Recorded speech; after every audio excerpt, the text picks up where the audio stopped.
Casey Aiken, and this is 21 This Week. Coming up next, who's to blame for Baltimore's decline? The County Council considers changes to renters' laws, and is that a good thing? And the surprising Larry Hogan, what will he do next? Stay tuned. Our panel of insiders will give you the story behind the story. We're joined by Henry Hailstock, past president of the Montgomery County branch of the NAACP. Former Republican candidate for delegate, Rose Lee. Republican activist, Phil Bell, and former executive director of the Maryland Democratic Party and political consultant, Rich Parsons. Stay tuned for these stories and more on the next 21 This Week.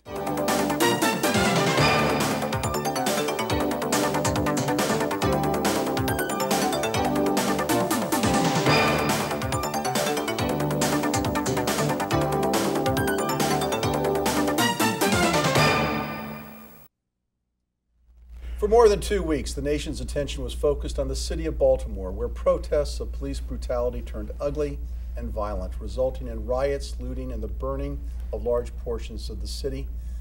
And now, as the fires have died down, the public's attention have shifted to causes of unrest and where did the unrest start? Is there a rogue police force plaguing the city?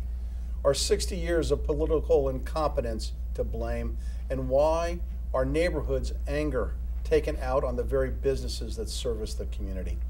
Henry, the mayor of Baltimore, Stephanie Rollins Blake, has requested a federal investigation of the Baltimore police, which Attorney General Loretta Lynch has agreed to. Former mayor and Governor Martin O'Malley has been criticized for his management of the city's police force, yet there is little mention of examining the role that the current mayor has played in this disaster, and why not? Well, I don't think it's solely the police force, although that it is a past history of the brutality that police have played in the city on the African American population. It's a combination of things that cause the disruption in Baltimore. The economic factor, jobs, housing, bad health, and basically the overall incarceration factor in there. We've had the city has been controlled by the Democratic Party for 60 years, and the Democrats like to think that they know how to uplift people, and why haven't they been able to in Baltimore? Well, a lot of people think they can uplift people, but the basic factor is if you don't visualize and hone in on what the problems are, then you're always going to have that situation. You look at the community that the rioting occurred. You have roughly 14 vacant buildings in the city itself. You have 14 vacant lots there in the city itself. You have unemployment among the young people, which is double what the general population in Maryland is. So it's not the governing bodies, it's everyone that has a problem and not honing in on what the situation is. It goes back, you even said it, 60 years. You look at when you had the manufacturing companies there. They rolled out, that caused a lot of problems. All right, well, let's see what some of the other panelists have to say. Rose, beginning with the Occupy Baltimore movement several years ago, many in the public do not understand the anger, which Henry has touched on in his opening statement, of why the society at large is to blame. What is your view on this? I think that the legitimate protesters, it reveals that there is a very strong sense of frustration of not having hope or feeling like they can make progress and move up. And I think education is one of the surest ways to help yourself, lift yourself out of that situation. And Baltimore City has gotten a lot of money for schools. And if you actually compare Baltimore City with Montgomery County, it actually has half the number of high school students than Montgomery County, but it has more high schools than Montgomery County. They have about 800 kids in their schools compared to 1,800 on average in our schools in Montgomery County. So I think throwing more money at it is not the solution, and there's a lot of research that shows money doesn't solve it. And actually, if you look at the average per pupil spending, Baltimore City gets over $17,000 per student, and the average national average is 12,000. So I think it's time to start thinking about charter schools, competition, and getting spending the money in a more wiser way to give people the hope and the. All right, now, Rich, we've sort of heard two very different points of view, one from Rose and one from Henry. Right. What do you think is the way to solve this problem? You had kind of two things happen, Casey. You had kind of a legitimate boiling up of anger over yet another police brutality case that's been in the news, and I think you had a group of Baltimoreans wanting to register peaceful protest and exercise their constitutional rights in March to register their outrage with what happened. But I think there was another group that came in of younger, hoodlums who just wanted to take advantage of the situation, right. And I think that's a tougher problem to get at. Henry touched on the facts of underemployment in Baltimore, which is a major problem. Heroin addiction is a major problem. Broken families is a major problem, and these are societal problems that it'd be nice to sit here and think we have policy solutions to, but it really comes down to family by family, neighborhood by neighborhood, church by church, taking back the young people in this generation. Is the fact that the unwed, unmarried population in Baltimore is so high, is that part of the problem, the breakdown of the family? I think the breakdown of the family is definitely part of it, but also the lack of jobs. I mean, we got to, as a state, as a county, as a country, we have to make a much higher priority, making sure there's jobs. And we're not getting that piece done, Casey. I think there's no social program that works as well as jobs. Yeah, I want to give Phil a chance, and then we're gonna continue with this. So Phil, what is your view on Baltimore? You've lived in New York. You've lived other places in the country. Give us your perspective. Well, thanks, Casey. I think it's very important to say that just about everybody here has missed what the real issue is. And the real issue is that we have had over 70 years of a negative culture within the black community that has come about from the left. Those are the two groups that I place blame for all of what happened. On one hand, you have the left that tells you, we know what's best. We are able to guide you. We will create jobs. We will help you with your neighborhoods. We will do for you. It must be done for you. On the other hand, you have blacks that are comfortable saying, you know what? Somebody several hundred years ago was enslaved, so I can't succeed. Somebody that I never met was segregated and discriminated against. And therefore, I'm going to use that as an excuse to not pull myself up, to not educate myself and get a job and take myself forward. Not one of those writers could say that they don't have a desire, a lawful desire, a dream or something for the future, and understand how to get it. Earning their own money, living for themselves, they should be doing this and not falling into these traps. Henry, I'll let you answer, but the question is, what business is going to want to build in Baltimore after the CVS has been burned down? Well, CVS is coming back. The CVS is paying their employees now in spite of not having the store rebuilt. But you have to look at what's coming into Baltimore as far as businesses. High tech and biological companies are coming into Baltimore and looking for jobs there. They don't hire the uneducated. Exactly, and that poses the problem. I agree with Rose in a large sense, is that they have to build up the educational aspect of it. But it's not just the individual, it's the system itself. Improve the school system, and they have not been able to do that. They've been so far behind. Will you support schools? Charter schools are fine to some extent, but fix the institutions that are there now, which are the education. Who's going to inspire these youths to become educated? It has to work with the community, I agree. But also, it has to look at who is really teaching, who is really making them inspired in the institutions themselves. That's the problem. Look, even in Montgomery County, you still have that gap. It may be very fine for the CVSs of the world, which is a national company. But let me tell you, I know that one of the strip malls that were destroyed, which was 3 miles from the center of most of the activity, was a target of opportunity.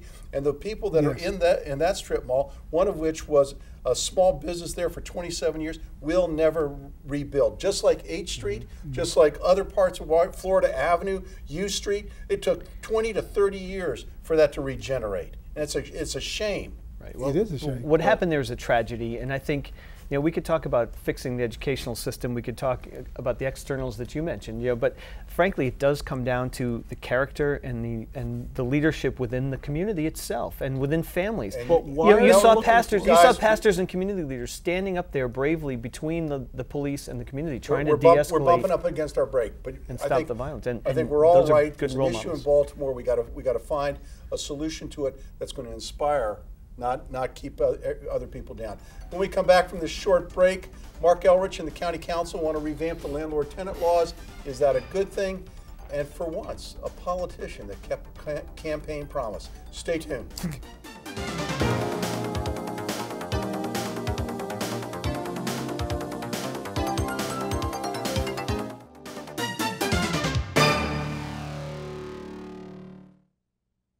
And welcome back. There are times when the members of the Montgomery County Council remind me of the cartoon character Crusader Rabbit, who dashed across the countryside each week on an adventure dressed in full armor, fighting evildoers in every episode. Now, to be fair to the members of the County Council, not all 9 members remind me of the cartoon character, just some of them. Councilperson Mark Elrich, who came to the council from the activist wing of the Democratic Party, seems to fit the description best, however. Mr. Elrich always is fighting injustice wherever he finds it, real or imagined. Recently, Mr. Elrich introduced a bill to amend the landlord-tenant laws of the county.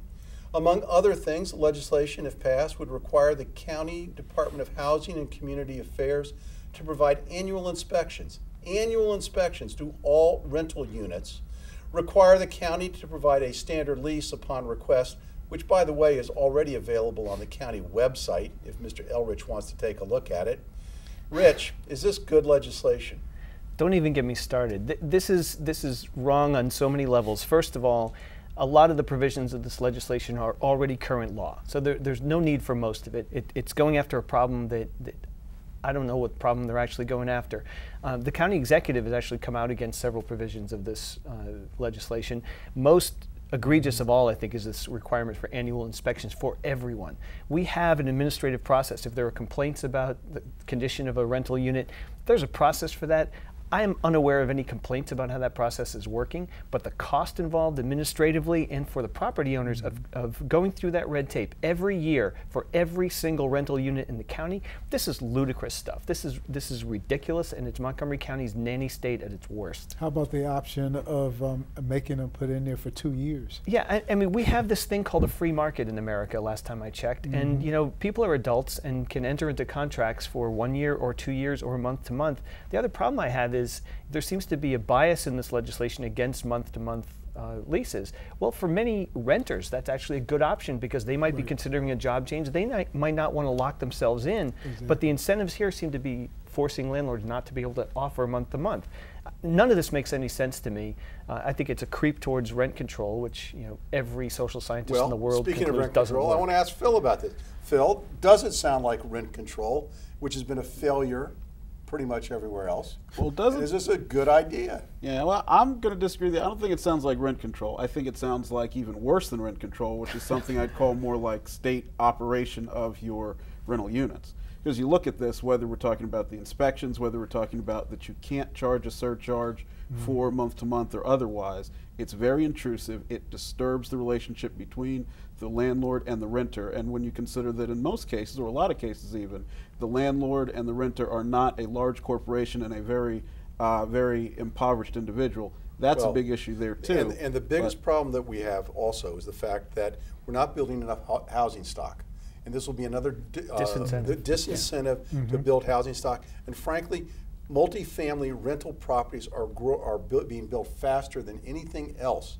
So this is going to hurt the renters and the people who want to live in Montgomery County the most. If you're going to legislate something as far as the squatters, people who have property, you get squatters in there, you can't get them out unless you have to, force them out or something. Here's a better idea that goes wrap it up. That goes back to what Casey said. This council has a problem with focus. We are losing employment. This county's economy is not moving forward like the rest of the region. We need to be focused on luring jobs and investment to this county, not scaring it away. And yet every week they're scaring it away. They're doing yet another thing that makes Montgomery County this less is remarkable when robust everybody agrees. It's just bad television. All right. Our next topic. Now, many believe that Governor Larry Hogan's victory last November was attributable to his single focus on economic issues and tax issues. His pledge to roll back taxes and fees met with mixed success, however, during his first legislative session. This week, in what was a surprise move, the governor announced that all tolls collected by the Maryland state will be reduced, something that has not happened in, wait, 50 years. And he eliminated the hated Easy Pass monthly fee imposed each month on those that employ the time-saving devices as they commute. Henry, what do you think of the governor's action? Well, I was impressed that he knocked down the rain tax. So I'm really think he is looking after someone like me with all this. But I'm looking at how that will affect, and I have to go to Rich, because I was going to ask Rich about this, how that's going to affect us down the road with the transportation funds. You mean Mr. Transportation here we have to ask him? Yeah. All right, so Really? Rich, now the changes aren't insignificant. There will be $54 million in savings to drivers. However, that also means there will be $54 million Right. not being collected by the state. So is this a good thing or a bad thing? Right, and that's $54 million a year, and that also ties into the bonding capacity of the state, so the impact is even a potentially greater loss. Now, some of that's made up for some of the, I think the ICC toll rates were set a little bit too high, so adjusting those downward might end up having more people use the facility, and by the way, it's at projections now, so it's actually getting pretty heavily used, but it might bump up usage even more, which I think would replace some of that revenue, so I don't think we're going to lose $54 million. But we might lose most of that, and that's going to hurt us in terms of our ability to invest in future road, transit, and bridge improvements around the state. Right, Why do you so tend there's a to downside. look at this? Why do you always tend to look at this in terms of a zero-sum game? One of the biggest problems we've had over the lifetime of our transportation network here in the United States is a lack of understanding about public investment, what the true costs are, and what the drivers are. A great example is you can walk down the street and find any number of folks that are willing and able to pave roads, a large number. But we also have a very small number of those customers. Those are your state and local governments, depending on where you are in parts of the country. Now, when you have a lot of producers and then a small number of consumers, that generally goes in favor of the consumers, except that year after year prices go up, and we continue to hear this refrain of, we don't have enough money. Well, here's now, the problem. Why do we not have enough don't money have in enough your money mind? because we are actually spending less on transportation infrastructure in real dollars than we were spending in the 60s and the 70s and the 80s and the 90s. The population is growing, which means there's more traffic, there's more people to serve, and there's more facilities that have to be maintained. And the real dollars that we're spending are on a downward trend. That is not sustainable. We have no support in the Republican Party right now for raising the gas tax, which was the traditional means of paying for investment, federal or state. And without that underpinning, which has been eroded by inflation over the years to a fraction of what it used to pay for, the only alternative is toll revenue. And now that's not to mention how they rated the funds. Well, that's they been rated the transportation fund, and they just stopped that. Thankfully, Maryland voters stepped in and said no more of that. Yes, but your idea of spending less in real dollars than what we spent in years past, again, you have to look at innovation. Take, for example, in the rail industry. We now have more powerful locomotives that can pull more passengers with fewer. So we should be able to buy fewer of these, except, wait a second, but there again, what's happened? Prices have skyrocketed because the producers are selling to one person, the government, Uncle Sugar, who is always able to raise his money. In a vacuum, you might be right about an industry like rail. But let me talk about roads and bridges. Washington is the worst congestion of any metro region in the country, and the reason is we have not expanded capacity. We've had a 40% increase in population, a 35% increase in jobs, and a 5% increase in lane capacity. That's why we are congested, because we haven't invested in transportation, and we need to be putting more money into that. You get a return on that investment. It's not like spending on other things. You actually are building an asset, a public asset that has a return. This is great, and it's good for the taxpayers, and it fosters growth. Well-regarded experts on transportation, and now we're out of time. So the train is leaving the station. When we come back, parting shots.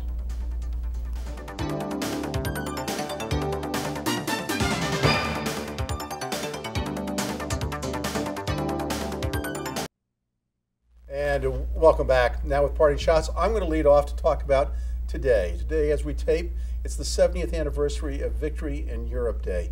It was a time when our nation was certainly coalesced around a single cause, and the cause was to stamp out the tyranny that we were fighting in Europe and in Asia.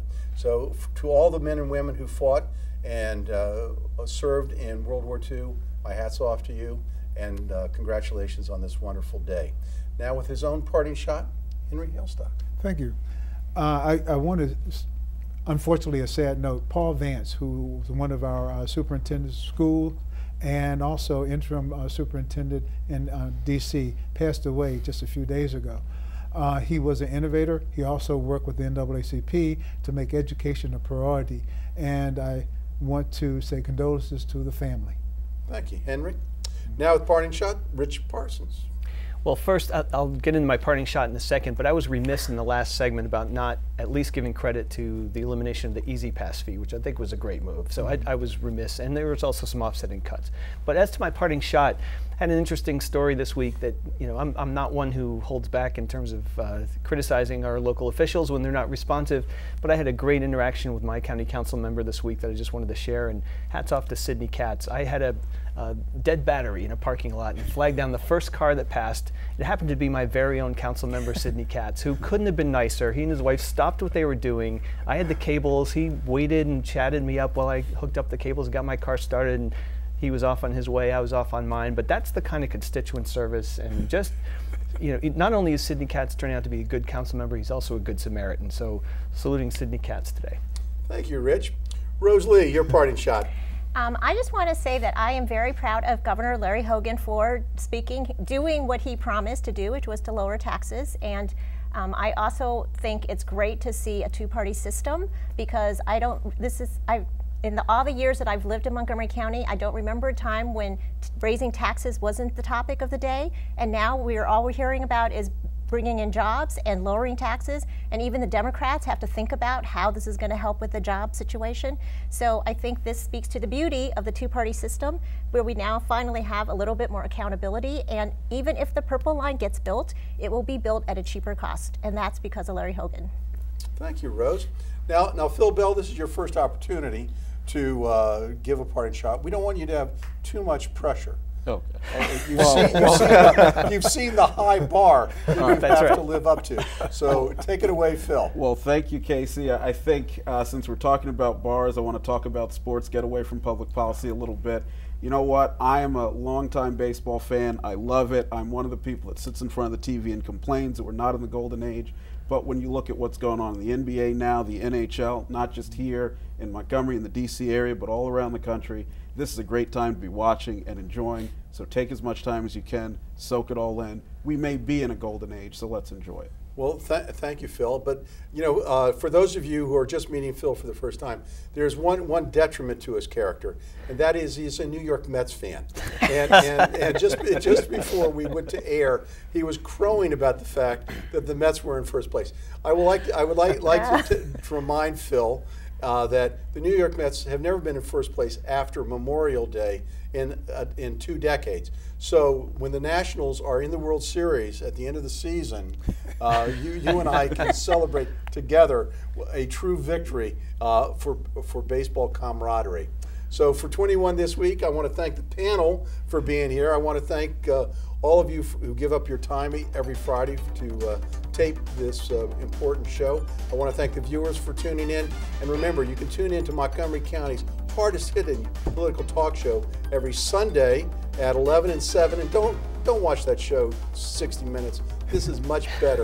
You will have much more fun watching us. You can also catch us on Monday and Tuesday. And remember, you can always go to our website and watch segments of the show posted there. For 21 this week, I'm Casey Aiken.